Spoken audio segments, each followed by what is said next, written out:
We're back. We're back. Stand Out, Get Noticed is back. Let's do it.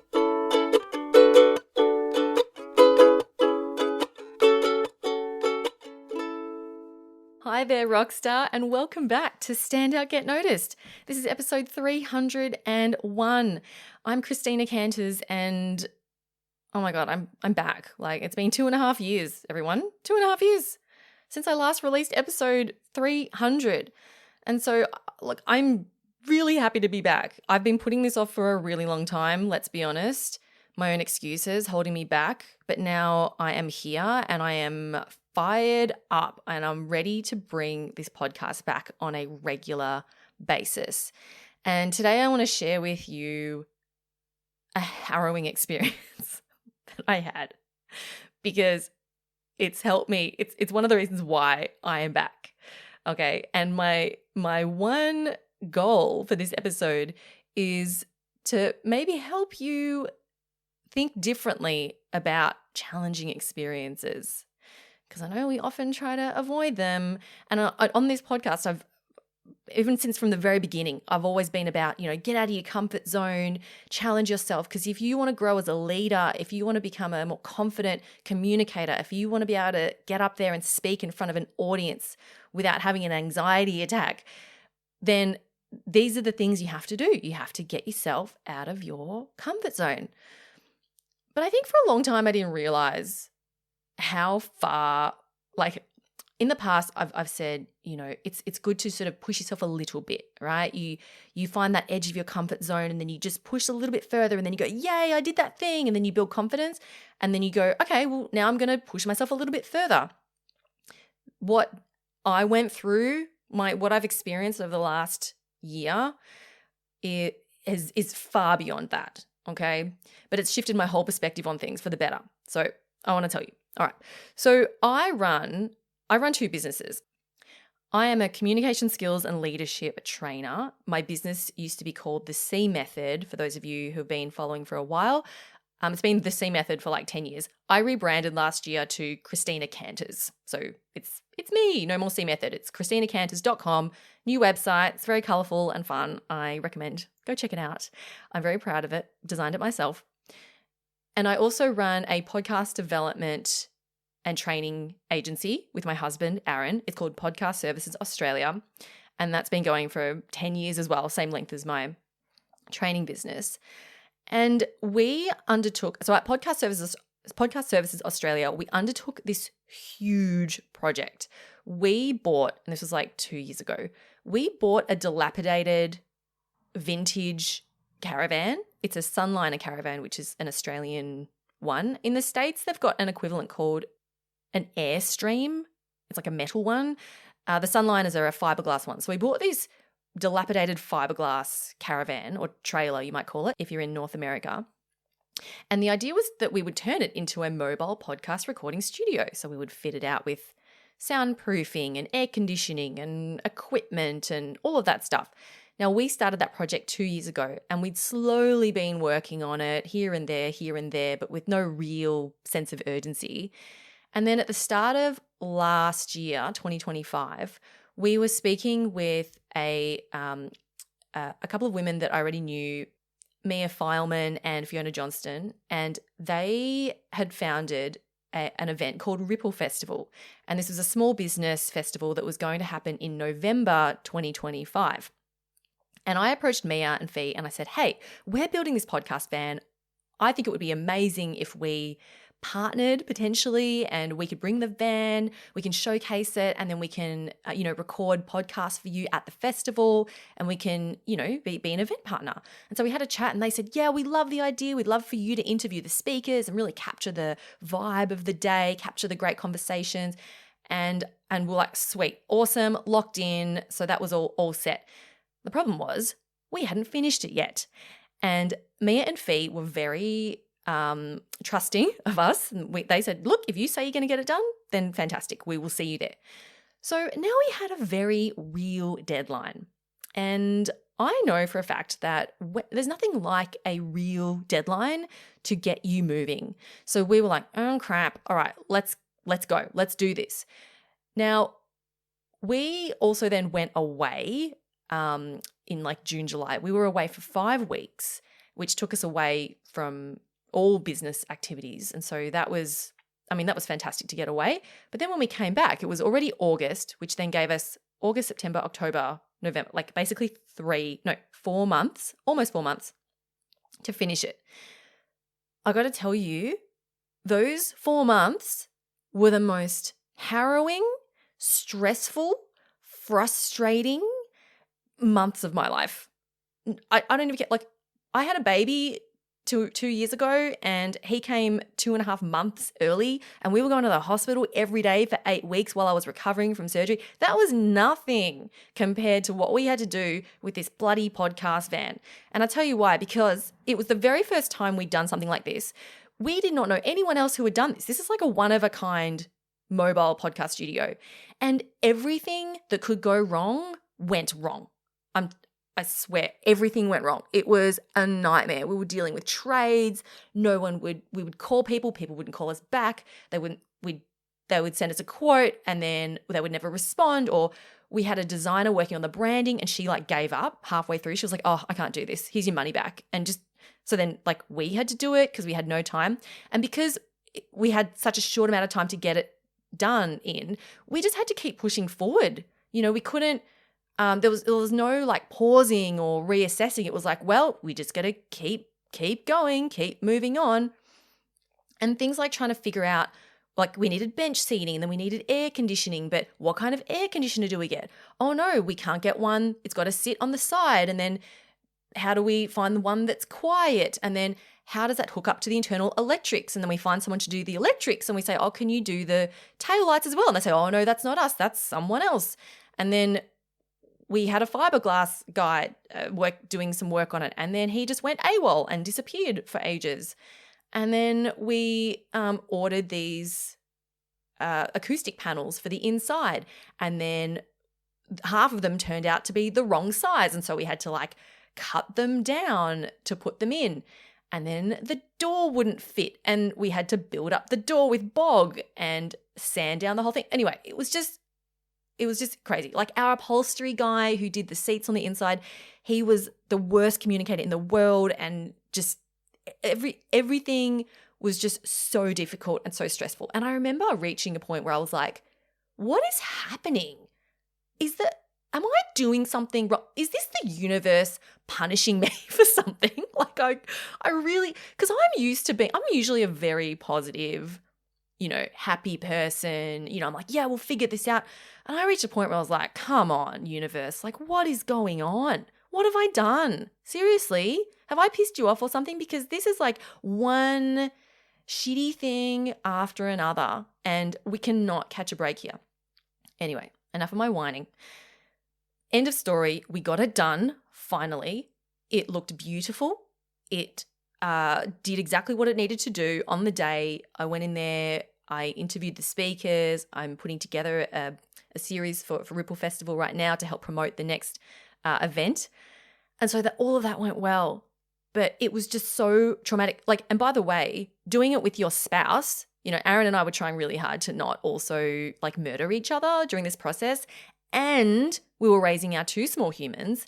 And because all of our attention was directed towards doing this van, it took our attention away from the rest of our business. So doing business development, making sure that our clients are happy, making sure that our team is working together well. All of that started to suffer. Our cash flow started to suffer because we weren't on top, like doing a lot of sales stuff. We weren't doing any marketing, because all that. And we were pouring money into getting this van finished. So we got to the end of the year and we were like, oh my God, our cash flow is in the toilet. And now we're like working on building that momentum, back up again. And so it was just overall really, really, really hard. But you know what? I recently listened to this podcast episode by Brooke Castillo, and she does the Life Coach School podcast. And she did this episode called How to Be a Badass. And I was like, that sounds interesting. So I was listening to it. And in this episode, she talked about how if you want to achieve massive goals, radical goals, like goals that make you go, goals that scare you, goals that when you achieve them, you go, I never in my wildest dreams thought that that could happen, something crazy. She goes, if you want to achieve those radical goals, you need to be a badass. And one part of being a badass is that you need to be incredibly mentally tough.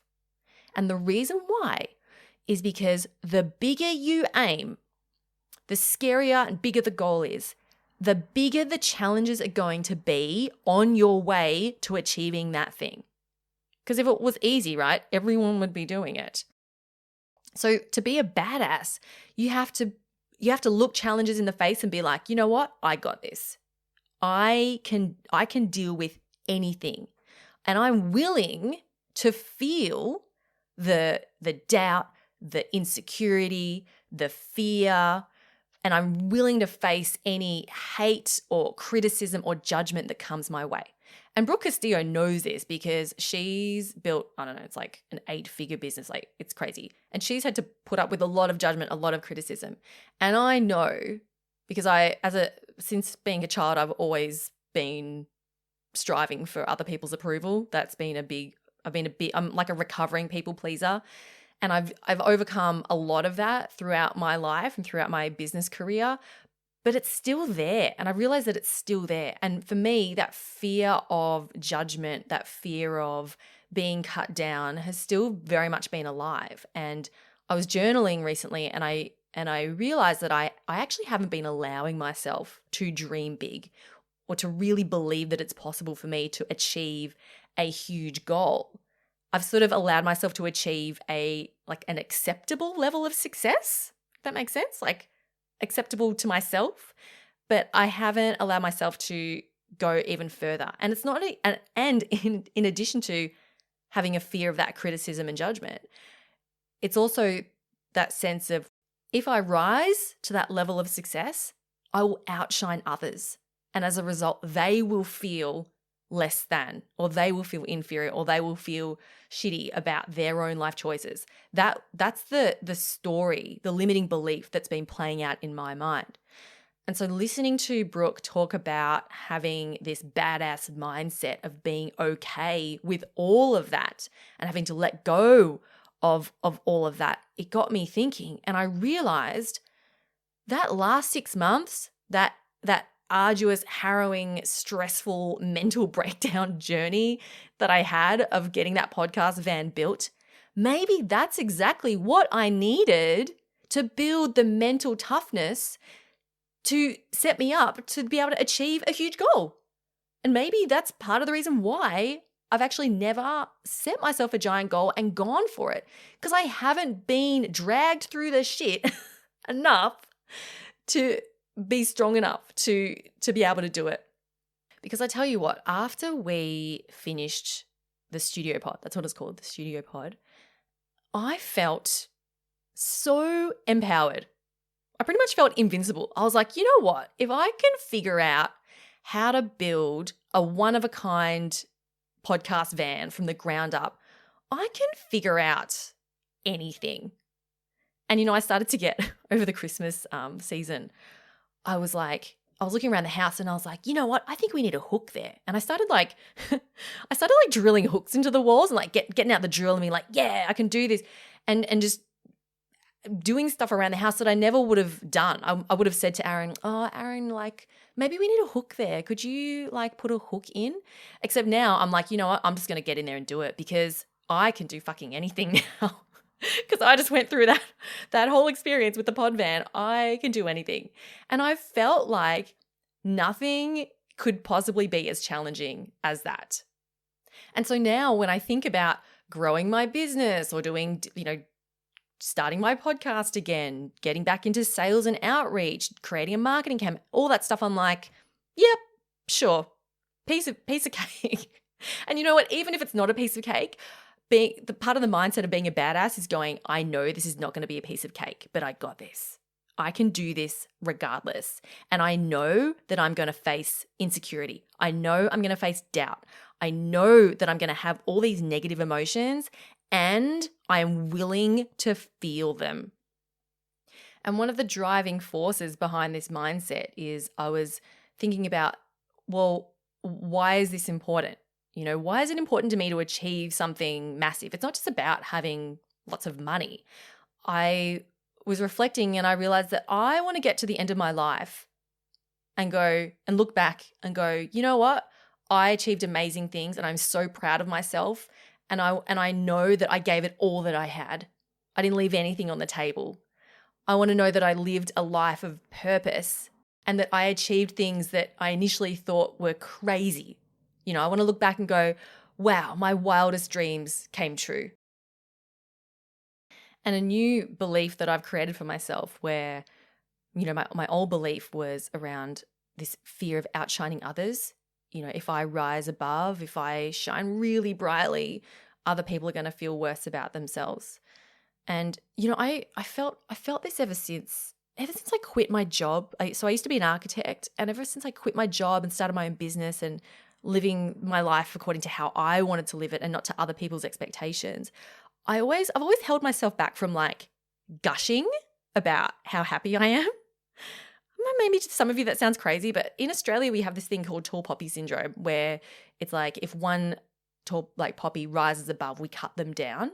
And this has played out in my life where I remember back when I first started my business, I met these new people and we were all starting businesses and we were hanging out, and as we were all leaving, one person comes up to me and goes, "Oh, Christina, it was so great to meet you. We just think you're amazing." And her friend then says, "Oh, don't tell Christina that. She'll get a big head." And that perfectly encapsulates this whole tall poppy attitude. And it's so rife in Australian culture. And this is one of the reasons why I absolutely loved going to the US. This was 10 years ago before she got crazy.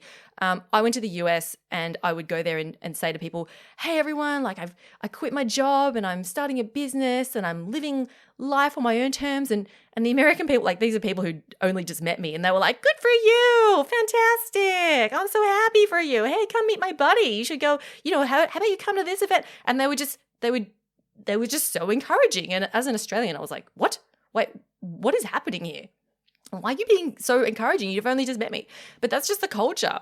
And that's what I loved about hanging out with Americans for that first year of my sort of new life. But anyway, coming back to Australia, I've never really felt comfortable gushing. So I've always kind of held back and be like, "Oh yeah, I'm good. Business is good, we're doing this, doing that." But I've never been one to be like, "Oh my God, it's amazing and I love it so much." And I've always, had that limiting belief "Oh, Christina, don't be too big for your boots." You don't want other people to, criticize or feel worse. And so that's been in my mind for a very long time. And now I'm like, you know what? My new belief is that it is the opposite of that. If I share my success and share not put a limit as to how I express myself, that's going to inspire people. And if it's not, if you're like, "Oh no, I don't know about that, Christina, a little bit too poppy," then it's like, well, okay, you go away then. You don't have to listen to me. Go hang out with other people. That's not me. And I really love this quote from Marianne Williamson, which I've been revisiting and I absolutely love it. And she says, "Our deepest fear is not that we are inadequate. Our deepest fear is that we are powerful beyond measure. It is our light, not our darkness, that most frightens us. We ask ourselves, who am I to be brilliant, gorgeous, talented, and fabulous?" See, I get emotional even reading this out. I'm going to keep going. Actually, who are you not to be? Your playing small does not serve the world. There's nothing enlightened about shrinking so that other people won't feel insecure around you. And as we let our own light shine, we unconsciously give other people permission to do the same. And so, dear rockstar, this is me. This is me starting out on my new journey of shining. No apologies. This is me doing my thing. And I want to end this episode with a song. One of my original podcast mentors, well, the only podcast mentor, Cliff Ravenscraft from the podcast Answer Man, I listened to one of his episodes and he talked about how he would put these, he would like journal about his limiting beliefs and his new beliefs that he wants to adopt. And instead of creating affirmations where, you know, you just write something out and maybe repeat it like, I'm abundant, I'm abundant, I'm abundant, or whatever. He says he gets ChatGPT to write song lyrics and then he puts that into an AI songwriting app, and he uses an app called Suno, and he creates a song from those lyrics. How cool is that? And as soon as I heard that, I was like, I got to try this. So I did that. I basically did a whole like word vomit of like Christina's badass manifesto. Like, this is who I am now. And I put that into ChatGPT. ChatGPT came up with some lyrics. The first run, I'll be honest, the first run of the lyrics it gave me was very like, I'm here to fight and I have a spine of steel and I won't back down and I'm going into battle. And I was like, okay, that's a little bit too testosterone heavy. Can we make it a little more like feminine power, please? And then it changed it completely and turned it into something that just made me cry. Let's be honest. I was like, oh my God, that is perfect. And so I put it into Suno, Suno, and I fed it the lyrics, and then I said, please make a, you know, female vocal, powerful, inspirational ballad. And it did it. It made it. And I'm going to play it for you now. Here is I'm a Badass.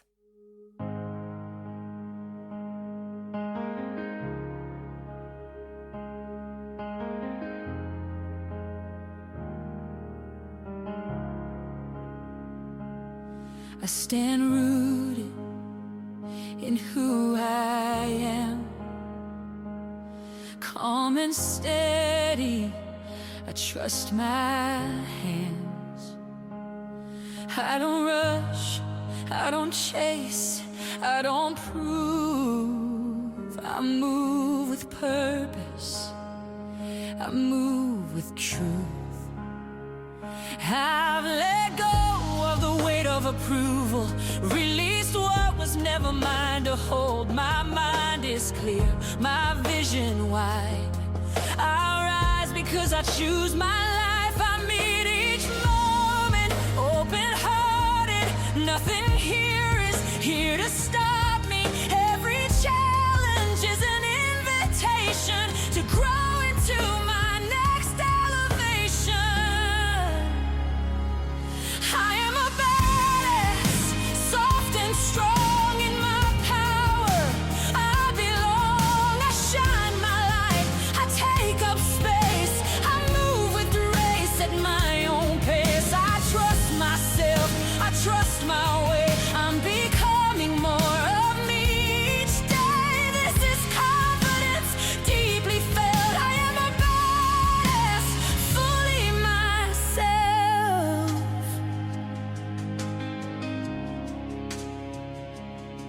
I do work that lights me up, focus, powerful enough. What I create brings real results, aligned action, natural pulse. My mind is strong, my energy clean. I know exactly what I mean. I believe it, every part. I'm extraordinary by design, by heart.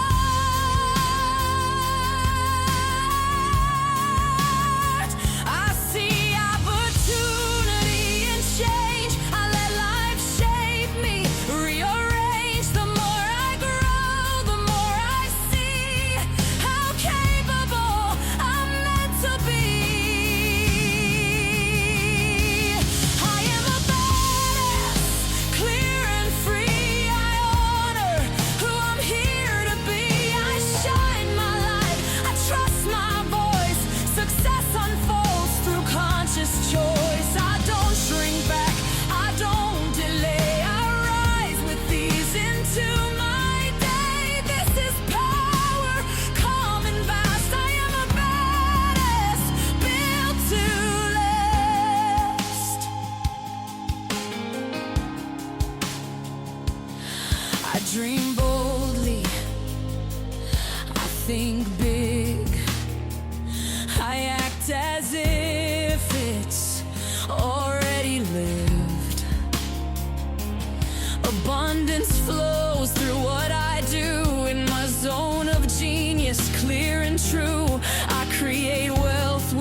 purpose and ease, impact, freedom, sovereignty. My life expands, my vision grows. I trust the timing, my soul knows.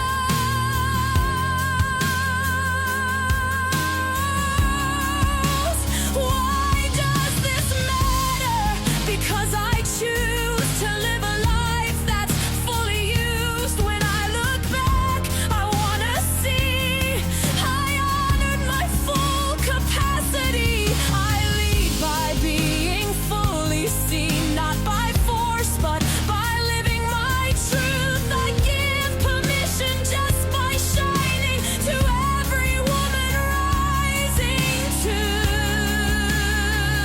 I welcome fear, I welcome doubt. They don't define me. I expand beyond each edge I meet. Refines my strength. I evolve with depth, with length.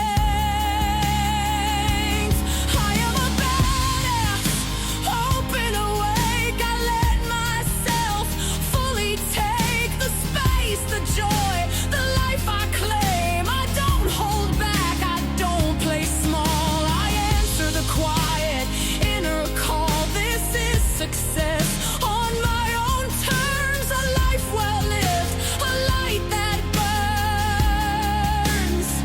I am fierce in a gentle way. I am deserving, here to stay.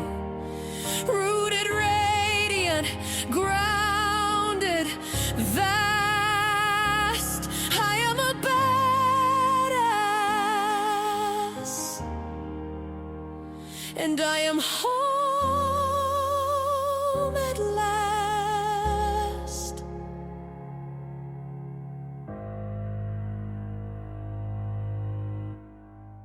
Ooh, so good. I listen to that song like every day and it just fires me up. It's so powerful and it was so fun making it as well. So there's my update. I hope at the very least maybe it's helped to fire you up a little bit as well, or even just make you think differently about the challenging experiences that maybe you've had in the past, or maybe you're going through something now. Well, whatever it is, look, I'm so glad to be back, really excited to be back, and I cannot wait to share more podcast episodes with you moving forward. If you want to connect with me, please come on over and connect with me on LinkedIn. I am Christina Canters. Go to the description of this podcast and all the links will be there as well. So in the meantime, keep on being awesome and I'll talk to you next time. Bye.